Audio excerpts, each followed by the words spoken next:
नमस्कार, आगरी किचनमध्ये मी सुषमा डबरे आपले स्वागत करत आहे। आज आपण बनवणार आहोत नदीच्या शिंपल्यांची भाजी। आपण पाहू शकता, आपण शिंपले उकडून त्यातले शिंपल्यांचे गोळे काढून घेतले आहेत, स्वच्छ धुवून घेतले आहेत। आपण पाहू शकता 4-5 पाण्यामध्ये उकडून।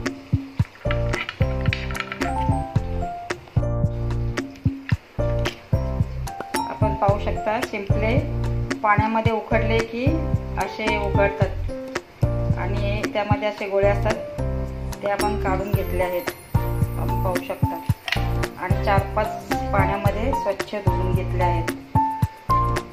त्याच्यामध्ये कच रेती असते नदीची, म्हणून आपण 5-6 वेळा धुवून घ्यावे। तर चला आता आपण रेसिपीला सुरुवात करूया। आपण कुकरमध्ये 3 पळी तेल टाकून घेतलं आहे। एक कांदा, एक टोमॅटो टाकून घेतला आहे। तर चला आता आपण कुकरमध्ये 1 चमचा आला लसूण पेस्ट टाकून घेऊया।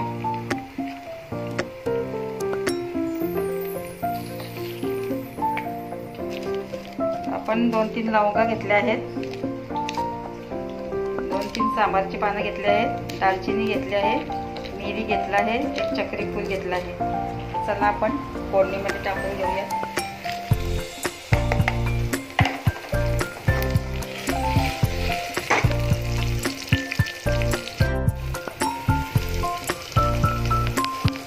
फोडणी छानपैकी शिजली आहे, आपण पाहू शकता। तर चला कढीपत्ता टाकून घेऊया। 10-12 आपण कढीपत्त्याची पान टाकून घेऊया। 1 चमचा आपण गावठी तूप टाकून घेऊया।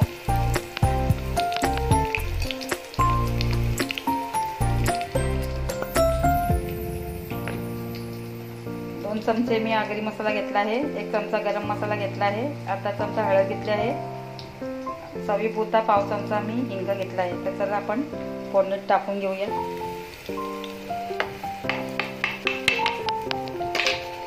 फोडणी मिक्स करून घेऊया।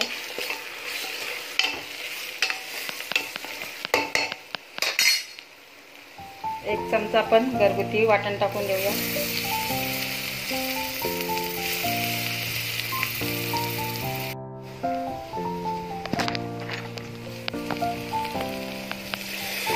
फोडणीमध्ये आपण शिंपले टाकून घेऊया।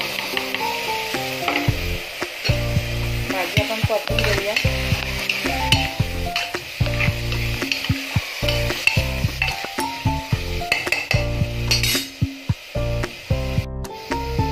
चवीपुरतं आपण मीठ टाकून घेऊया आणि भाजी चांगली परतून घेऊया।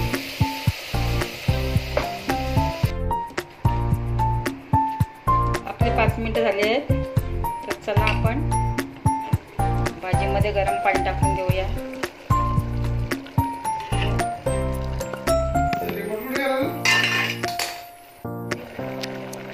भाजीला घट्टपणा येण्यासाठी आपण एक मध्यम आकाराचा बटाटा चिरून घेतला आहे, तो आपण टाकून घेऊया। आपण भाजीमध्ये अगोदर 1 चमचा वाटण टाकलं आहे, 1 चमचा अजून वाटण टाकून घेऊया।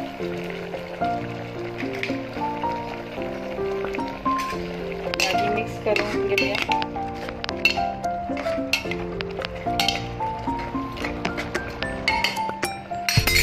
कुकरला झाकण लावून आपण 12 ते 15 शिट्या काढून घेऊया, कारण शिपे वातड असतात, त्यामुळे शिजायला वेळ लागतो, म्हणून आपण 12 ते 15 शिट्या घेणार आहोत। तर चला आता आपण कुकरला झाकण लावून घेऊया। आपले शिंपले चांगले शिजले आहेत, आपण पाहू शकता। आपली भाजी घट्ट झाली आहे। तर चला कोथिंबीर टाकून घेऊया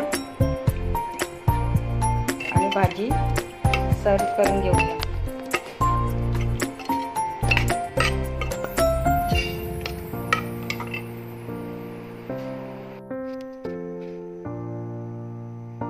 आपण नदीच्या शिंपल्यांची भाजी सर्व करून घेतली आहे, आपण पाहू शकता।